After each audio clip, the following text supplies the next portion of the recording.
The judge didn't even look at me when he said it. "You are not fit to be their mother." Just like that, my entire life was erased in a single sentence. I remember the exact sound my heel made against the courtroom floor when my knees almost gave out. A sharp, hollow click that echoed louder than it should have, like the room itself was announcing my failure. I wanted to speak. I wanted to scream that it was all a lie. But my lawyer placed a firm hand on my arm, his fingers tightening just enough to say, "Don't." Across the room, Daniel didn't react. Not outwardly. He just sat there in that tailored navy suit, hands folded, jaw relaxed, like a man who had already known the ending before the trial even began. Calm, controlled, untouchable. That was the moment I lost my daughters. Olivia and Lily were sitting beside him, their small legs barely reaching the edge of the bench. They were only 8 at the time, old enough to understand something was wrong, but too young to understand why their mother wasn't allowed to hug them goodbye. Olivia kept glancing at me, her brows pinched in confusion. Lily just stared at her hands. "Mom?" Olivia whispered once, barely audible. Daniel leaned down and said something to them I couldn't hear. After that, neither of them looked at me again. For the next 2 years, I wasn't allowed within 500 feet of them. Not a phone call, not a birthday card, not even a letter. Everything I sent came back unopened, stamped with a cold red notice that might as well have said, "You no longer exist."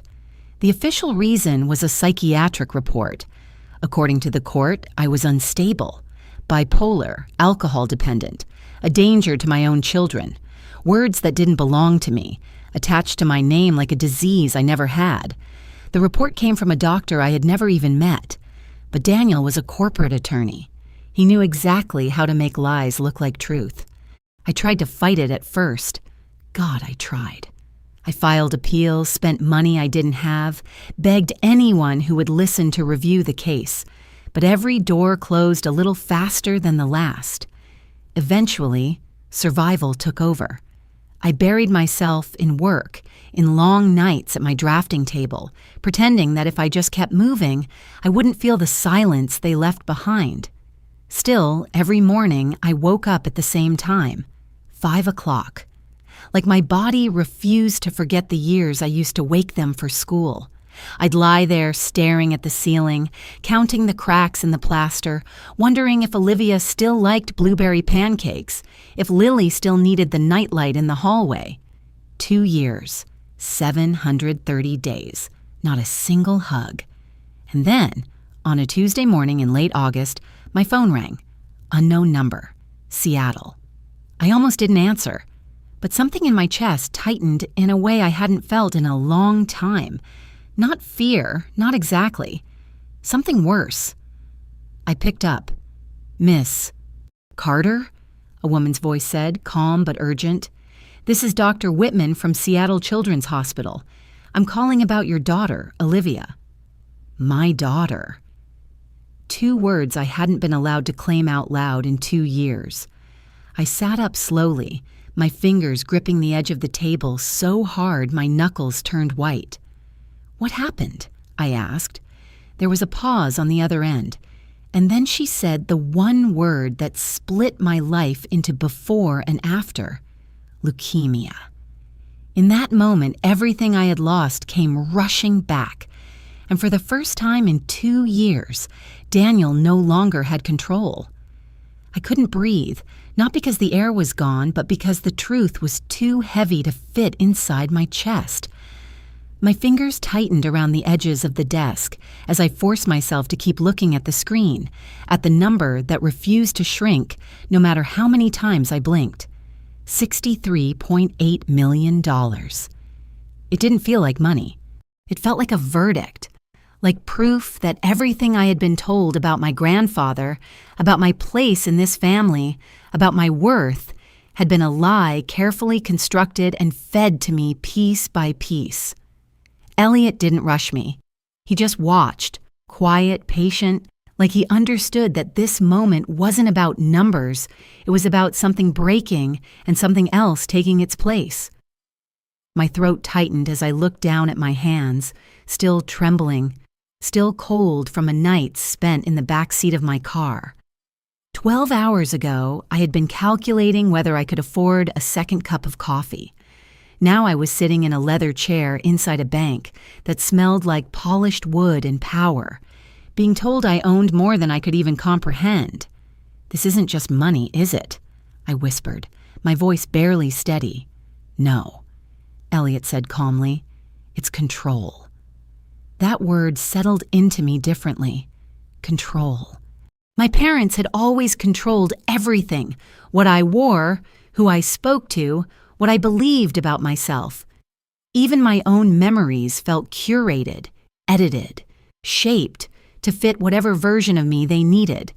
And now, sitting here, I realized something terrifying and freeing at the same time. They had never actually owned me. They had just convinced me they did. I looked back at the red folder, my name written in my grandfather's hand. For Lena, when you are finally free. Finally free.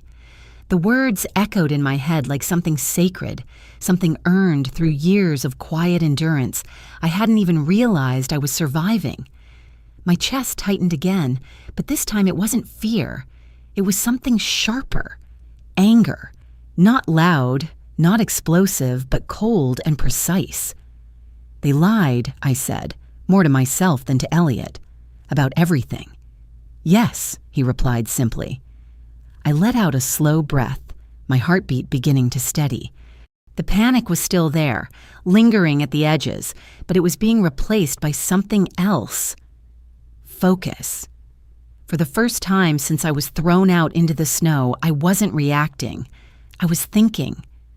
"What happens now?" I asked. Elliot leaned back slightly, folding his hands. "That depends on you. The account is yours. The assets are yours. The instructions he left are yours to follow or ignore. But there is one thing you should understand clearly." He paused just long enough to make sure I was listening. "Nothing about this is accidental. Your grandfather prepared this for a reason." I nodded slowly. I knew that already. I could feel it in every page of that folder, in every carefully documented lie my parents had told, in every letter I never received. This wasn't a gift. It was a plan. And plans meant choices. My fingers moved toward the folder again, slower this time, steadier. I opened it fully, letting the rest of the document spill into view. More letters, legal papers, names I didn't recognize yet. Pieces of a life I hadn't been allowed to see. "Can I access everything today?" I asked. Elliot's expression shifted just slightly, like he had been waiting for that question. "Yes. With proper verification, we can begin transferring control immediately." Immediately. The word sent a quiet shock through me. No waiting, no begging, no asking permission. I swallowed, then nodded. I want access. There was no hesitation in my voice this time, no doubt. Elliot gave a small, approving nod. "Then let's begin." And as he turned back to his computer, as the screen lit up again with numbers and documents and possibilities, I felt something settle inside me. Not relief, not yet. Something stronger. Resolve. Because my parents had thrown me out expecting me to crawl back. They had no idea they had just unlocked the one thing they could never control again. I signed my name slower than I ever had in my life, each letter deliberate, steady, as if I was rewriting more than just a signature. Elliot watched without interrupting while the pen moved across paper after paper, authorization forms, identity confirmations, access transfers, each one peeling another layer of control away from people who had never deserved it in the first place. My hand didn't shake anymore. That surprised me the most. Just hours ago, I couldn't even hold a coffee cup without spilling it, and now I was calmly unlocking something my grandfather had spent decades building. Once this is processed, Elliot said, sliding the final document toward me. "You'll have full operational access. Not just the liquid account, everything tied to it. Everything." The word echoed quietly as I pressed the pen down and signed the last page. A soft click followed as Elliot collected the documents, placing them neatly into a folder before turning to his computer. The keyboard taps were precise, efficient, almost rhythmic, like something irreversible had just begun. I leaned back slightly, exhaling for what felt like the first real time since last night. My body was still exhausted, my muscles tight from cold and stress, but something inside me had shifted into alignment. The chaos was still there, but it no longer owned me. A soft chime came from Elliot's monitor. He glanced at it, then looked back at me. "It's done." Just like that. I blinked. "That's it?" "That's it," he confirmed. "You now have full access to all primary accounts, properties, and holdings under your grandfather's trust." My stomach dropped again, but this time it wasn't fear. It was the sheer scale of what that meant. "Can you show me?" He nodded, turning the monitor fully toward me. The screen filled with structured rows, categories, tabs, numbers I had already seen, but now they felt different. Real. Reachable. Mine. My eyes moved down the list. Investment portfolios. Real estate holdings. Business stakes. Names of companies I recognized from headlines. It didn't feel like inheritance. It felt like stepping into a world I had been intentionally kept out of. "There's also a private advisory team assigned to this account," Elliot added. "They've been on standby for years." "Waiting for me?" I asked quietly. Yes, of course they had been. My grandfather hadn't just left money. He had left infrastructure, protection, a path. I let out a slow breath, then leaned forward slightly. I need a place to stay. Elliot didn't even blink. "That can be arranged immediately." "I don't want a hotel," I said. The idea of another temporary space, another place where I didn't belong, made something in my chest tighten. "I want something. Mine." He studied me for a brief second, then nodded once. Understood. He clicked into another tab, scrolling briefly before stopping. "There is a property already under your name. It was transferred into the trust years ago." My head snapped up. "What?" "A townhouse. Downtown. Fully maintained. Unoccupied." I stared at him, my mind trying to catch up. "You're saying I already have a home?" "Yes." The word hit differently than everything else. Not money, not assets. Home. For a second, I couldn't speak. My parents had thrown me out like I had nowhere to go, like I had nothing. And the entire time there had been a place waiting for me, a place they either didn't know about or were never allowed to touch. "Can I see it?" I asked. Elliot gave a small smile. "I can have a car ready in 10 minutes. I nodded, pushing myself to stand. My legs felt steadier than they had any right to. "Let's go." As we stepped out of the office, the bank felt different. The same polished floors, the same quiet conversations, the same people going about their morning. But I wasn't the same person who had walked in. I wasn't the girl sitting in a freezing car wondering how to survive the night. Outside, the cold air hit my face again, sharp and real, but it didn't cut the same way. This time, I welcomed it. This time, I stepped forward. Because I wasn't going back. Not to that house. Not to those people. Not to the version of me they had spent years trying to keep small. And for the first time, as the car door opened and I slid inside, I realized something that made my chest feel almost too full. They hadn't just lost control of me. They had lost access to everything. The townhouse didn't look like anything I expected, and somehow that made it feel even more real. No towering gates, no excessive marble, no attempt to impress from the outside. Just a quiet, elegant building on a tree-lined street, the kind of place you would walk past without realizing how much it was worth. I stood on the sidewalk for a second longer than necessary, staring at the door like it might disappear if I blinked too hard.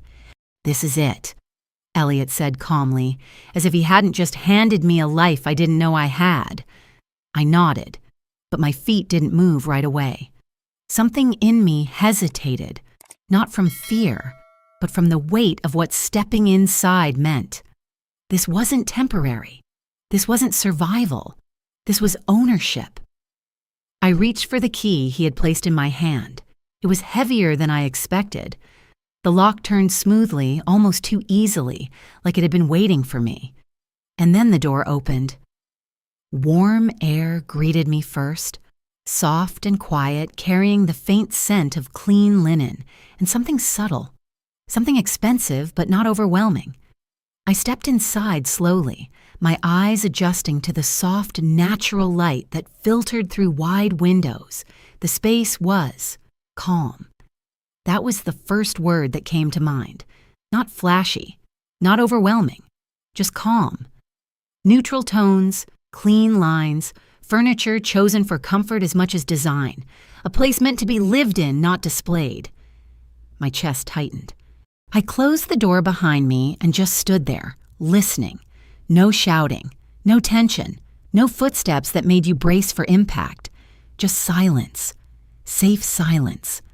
I hadn't realized how loud my life had been until this moment. "Everything has been maintained regularly," Elliot said from behind me, his voice respectful of the quiet. "Utilities are active. The property management team has kept it ready. Ready for me." I moved forward slowly, my fingers brushing the edge of a table, the back of a chair, grounding myself in something real. The kitchen opened to the living space, spotless but not sterile, like someone had expected me to walk in at any moment and start living. I stopped in front of the window. Outside, the street moved normally. People walking, cars passing, life continuing without knowing that mine had just split into something entirely new. "This was his plan," I said quietly. Elliot didn't need to ask who I meant. "Yes." I turned slightly, my gaze moving across the room again, taking it in properly this time. He knew they would do this, didn't he? Elliot paused, choosing his words carefully. "Your grandfather was very thorough." A small, humorless breath left me. That's one way to put it. I walked further inside, down a short hallway that led to the bedroom. When I pushed the door open, something inside me cracked in a way I hadn't expected.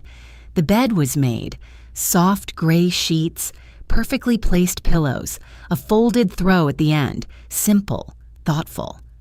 On the nightstand, there was a small object. I stepped closer. A framed photo. My breath caught. It was me, younger, maybe 15, sitting beside my grandfather on the porch of his old house, both of us laughing at something I couldn't remember anymore. I reached out slowly, my fingers hovering before finally touching the edge of the frame. "He placed that there himself," Elliot said quietly from the doorway. Of course he did. My vision blurred, but I didn't look away this time. I let it hit me. The truth of it. He had seen me, even when no one else did, even when I was being rewritten into someone smaller, quieter, easier to control. He had been preparing for this moment. For me. I swallowed hard, setting the frame back down carefully. My reflection caught in the mirror across the room. Same face. Same person, but not the same life. "I'm not going back," I said more firmly this time. Elliot nodded once. "No, you're not." I turned toward him, something sharper settling into my voice, into my posture. "And they don't get to pretend this never happened." A flicker of understanding passed through his expression. "What would you like to do?" I held his gaze for a second, the anger finally finding its shape. Not reckless, not explosive, but controlled. Strategic. "I want everything," I said quietly.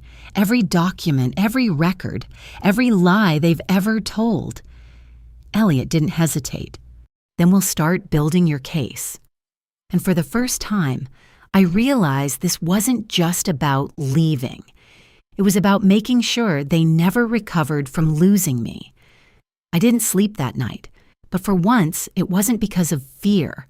It was because my mind refused to slow down, moving through memory after memory like it was finally allowed to see things clearly.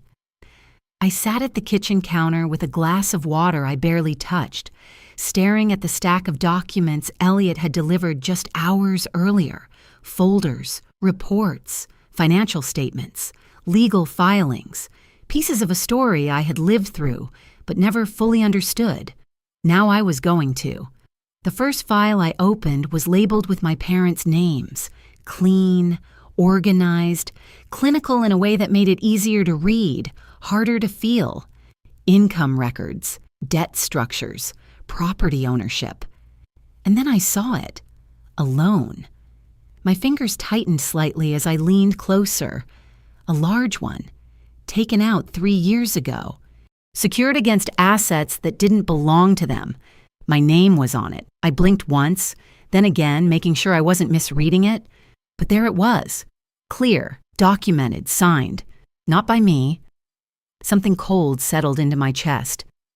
They used me, I whispered. Not just emotionally, not just as a narrative to control, legally, financially. They had built part of their life on something that was never theirs to take. I flipped to the next page. Forged signatures, supporting documentation, patterns, not a mistake, not an accident, a system. I leaned back slowly, pressing my hand against my mouth as the realization fully hit. Every time they told me I was irresponsible, every time they said I didn't understand money, every time they made me feel small for not contributing enough, they'd already taken everything. A sharp breath left me, but it wasn't shaky. It was controlled, measured. Because now I understood something important. This wasn't just about what they did to me. This was criminal. I reached for my phone without hesitation and dialed Elliot. He picked up on the second ring. "You saw it?" he said immediately. "Yes." A pause. Not long, just enough to confirm what we both already knew. "Is it enough?" I asked. "For a civil case?" he replied. "More than enough. And criminal?" Another pause. Slightly longer this time. "If we move carefully," he said, "yes." I closed my eyes briefly, letting that settle. Carefully. That was the key. Not emotional, not reactive. Precise. "I don't want them warned," I said. "I don't want them preparing. I want them exactly where they think they are right now. Comfortable.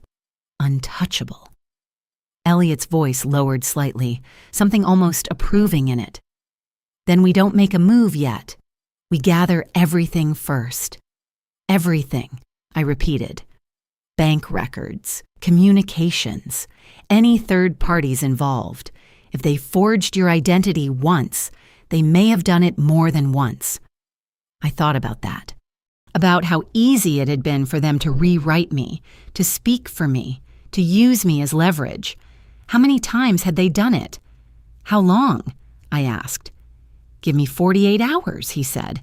"I'll have a full picture, 48 hours. I nodded, even though he couldn't see me. "Do it." When the call ended, the silence returned, but it didn't feel empty anymore. It felt like space, like something waiting to be filled with the right move. I looked back down at the documents, at the signatures that weren't mine, at the life they had built using pieces of me they never earned. A slow, steady breath filled my lungs. They thought they had already won. They thought throwing me out had ended the story. But they had made one mistake. They assumed I would stay powerless. I closed the folder carefully, aligning the edges with quiet precision. They had taken from me without consequences for years. Now, for the first time, they were going to pay for it. By the next morning, I had a routine, and that alone felt like power. I woke up before sunrise, not from anxiety this time, but because my body was used to it. The difference was what came after. No shouting down the hallway, No walking on eggshells. No calculating how to make myself smaller before stepping out of a room. Just quiet. My quiet. I stood in the kitchen, barefoot on cool tile, holding a cup of coffee that I finally finished without it going cold. Outside, the city was waking up slowly, and for the first time in a long time, I wasn't behind it. I was right where I needed to be. My phone buzzed. "Elliot, I have something," he said. No greeting, no build-up. I set the cup down. "Tell me, there are more accounts." My pulse didn't spike.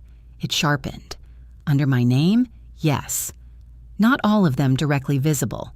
Some routed through holding structures, shell layers. But the pattern is consistent. "How many?" I asked. "A minimum of 4 confirmed so far." 4. I turned slightly, leaning against the counter as I processed that. "Amounts?" "Combined exposure is significant," he said carefully. "Enough to suggest this wasn't just opportunistic fraud. It was planned, repeated. Of course it was." I closed my eyes for a second, not to escape it, but to lock it in. This wasn't one mistake they could explain away. This was behavior. "We move forward," I said. "Yes," Elliot replied, "but there's something else you need to know."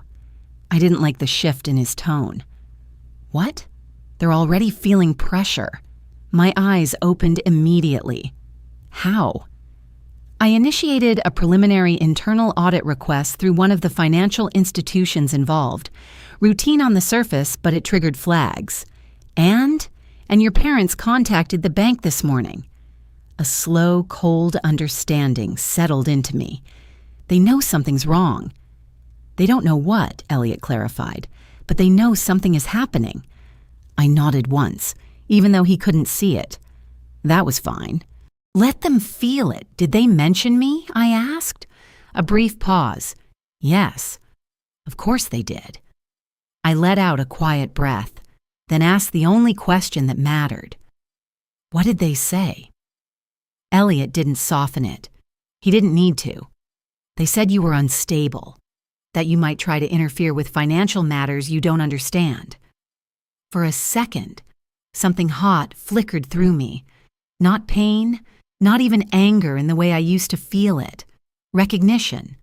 The same script, the same narrative, the same words they had used to erase me before. Only this time I wasn't erased. "They're already building their defense," I said calmly. "Yes." I straightened slightly, my grip tightening just enough against the counter to ground me. "Good." Elliot paused. "Good?" "Yes," I said, more firmly now. "Let them commit to it. Let them say everything they're going to say. Because every lie they repeated was another piece of evidence, another thread I could pull." "We accelerate," I continued. "I want documentation of every contact they make from this point forward. Every call, every statement." "Understood." "And Elliot," I added, my voice lowering slightly, "I don't want them to see me coming." There was a quiet shift on the other end. Approval, alignment. They won't. When the call ended, I picked up my coffee again, but I didn't drink it right away. I just stood there looking out at the street as the morning fully arrived. They thought I was still the same person they had controlled, the same person who would doubt herself, who would hesitate, who would back down the moment they pushed hard enough. They were wrong. Because this time, I wasn't reacting to them. I was building something they couldn't stop. And the next move wouldn't be a warning. It would be impact. The first time my mother called, I let it ring. I stood in the middle of the living room, phone vibrating in my hand, her name lighting up the screen like nothing had changed, like she still had the right to reach me whenever she wanted. For a second, muscle memory almost took over. Answer quickly. Sound calm. Don't make things worse. I watched it ring until it stopped. Then it rang again. This time, I answered. "Hello?"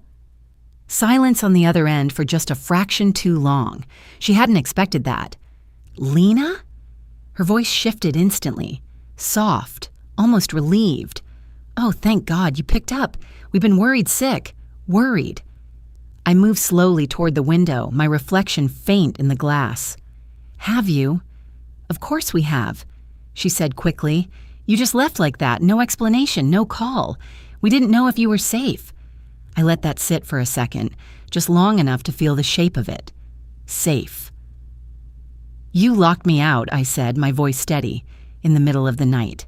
A pause. Not surprise. Calculation.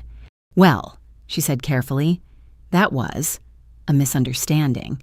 Your father was upset. You know how he gets. A misunderstanding. I almost smiled. Is that what you're calling it now? Lena, she sighed, slipping into that familiar tone, the one that always made me feel like I was the problem. We're not doing this. We just want you to come home so we can talk like a family. Home. I looked around the townhouse, at the quiet, the space, the life that was actually mine. I already am home. Another pause. This one sharper. What does that mean? She asked. It means I'm not coming back. The air shifted immediately. Her voice lost its softness. Lena, don't be dramatic. I'm not. You're overreacting. She continued, faster now, pushing control back into the conversation. Whatever you think happened, we can fix it. But you can't just walk away from your responsibilities. There it was. Responsibilities. I leaned my shoulder lightly against the glass, watching my own expression as I spoke. You mean the accounts? Silence. Real silence this time. When she spoke again, it was different. Tighter. Careful. I don't know what you're talking about. Of course she didn't. I think you do, I said calmly. The loans. The signatures. The accounts under my name. Another pause, but this one wasn't empty. I could almost hear her thinking, recalculating, trying to figure out how much I knew. Lena, she said slowly, you don't understand how these things work. I let out a quiet breath. Same script, same dismissal. Then explain it to me. It's complicated, she snapped, slipping for just a second. Your father handled those things. We were managing the household, making sure everything stayed afloat. You benefited from that. Benefited. I nodded slightly, even though she couldn't see me. By being used as collateral without my consent? That's not what this is, she said sharply. Then what is it? Silence again. I waited. For the first time in my life, I didn't rush to fill it. You're being influenced, she said finally. Someone is putting ideas in your head. Of course. It couldn't be me. It couldn't be the truth. It had to be someone else. No, I said quietly. I'm just seeing things clearly for the first time. Her tone hardened completely now. If you think you can come after us, Lena, you're making a very big mistake. There it was. Not concern. Not family. A threat. I straightened slightly, my grip on the phone steady, my voice even steadier. No. The mistake was thinking I wouldn't. The silence that followed was heavier than anything she had said. I didn't wait for her to respond. I ended the call. The screen went dark, my reflection staring back at me again, but this time I held it. Didn't look away, didn't soften. They had just confirmed everything. No denial, no apology, just justification. And that was exactly what I needed.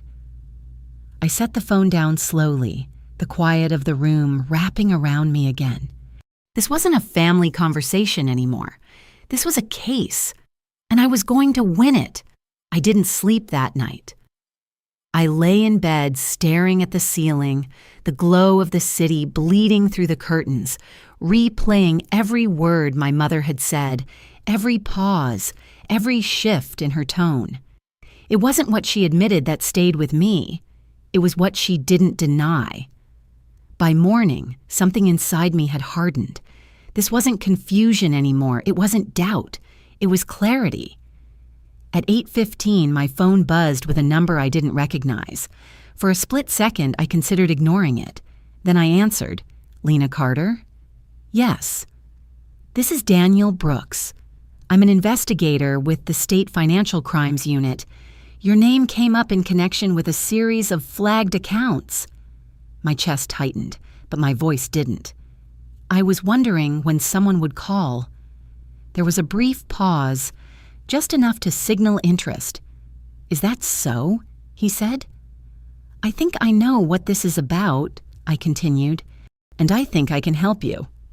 Silence again, but this time it felt different. Not avoidance. Attention. "Can you come in today?" he asked. "I'll be there in an hour." I ended the call and sat still for a moment, letting it sink in. This was it. The point where everything shifted from suspicion to evidence. The drive downtown felt surreal. Traffic moved like it always did, people rushing, coffee in hand, living their lives. No one knew that mine had just split clean down the middle. Inside the building, everything smelled like polished floors and bureaucracy. I gave my name at the front desk, and within minutes, a man in his 40s with tired eyes and a steady presence approached me. "Lena?" I nodded. "Daniel Brooks." He extended his hand. His grip was firm, professional, not overly friendly. Good. I didn't need comfort. I needed truth. We sat across from each other in a small conference room, a recorder placed neatly between us. "Before we start," he said, "I need to ask, are you aware of accounts opened under your name over the past 5 years?" "Yes." "And you authorized these accounts?" "No."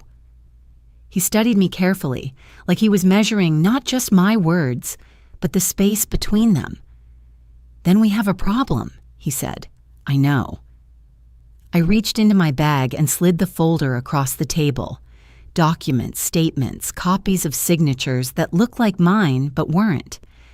"I didn't know any of this existed until recently," I said. "But once I started digging, it didn't take long to see the pattern." He opened the folder, flipping through the pages, his expression tightening almost immediately. "These are significant amounts," he murmured. "I never saw a dollar of it. And your parents had access to your personal information?" I let out a quiet breath. They had everything. Another pause, this one heavier. Daniel leaned back slightly, his eyes still on the documents. "If what you're saying is accurate, this isn't just financial mismanagement, this is fraud, identity fraud." "I know," I said again, softer this time. He looked up at me. "Why come forward now?" "Because I finally stopped being afraid, because I finally understood what they were capable of, because they threatened me." I didn't say any of that out loud. "I found out the truth," I said simply, "and I'm not going to carry it for them anymore." For a long moment, he didn't speak. Then he nodded once, decisive.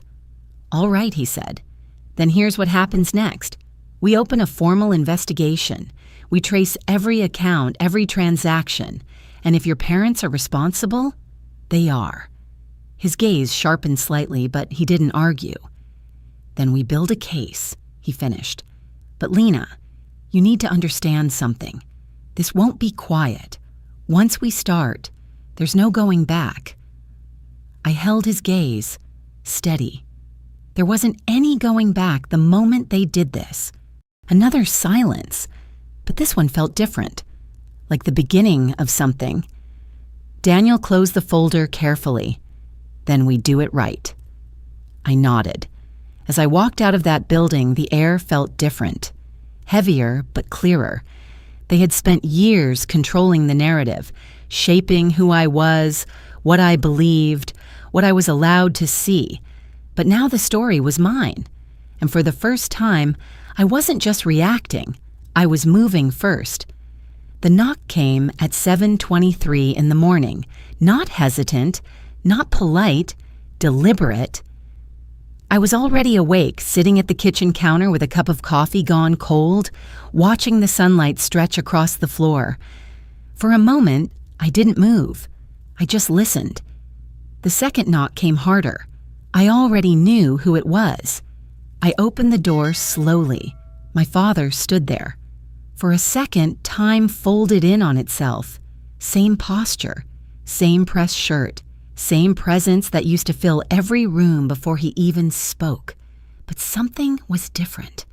He looked smaller. "Lena," he said. No anger, no authority. Just my name. "You shouldn't be here," I replied. He exhaled like he'd expected that. "We need to talk." "We don't."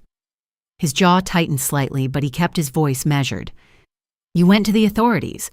Not a question. I didn't answer. "That was a mistake," he continued. "There it was. Not concern, not regret. Control." I leaned against the door frame, crossing my arms. Breaking the law was the mistake. His eyes flickered, just for a second.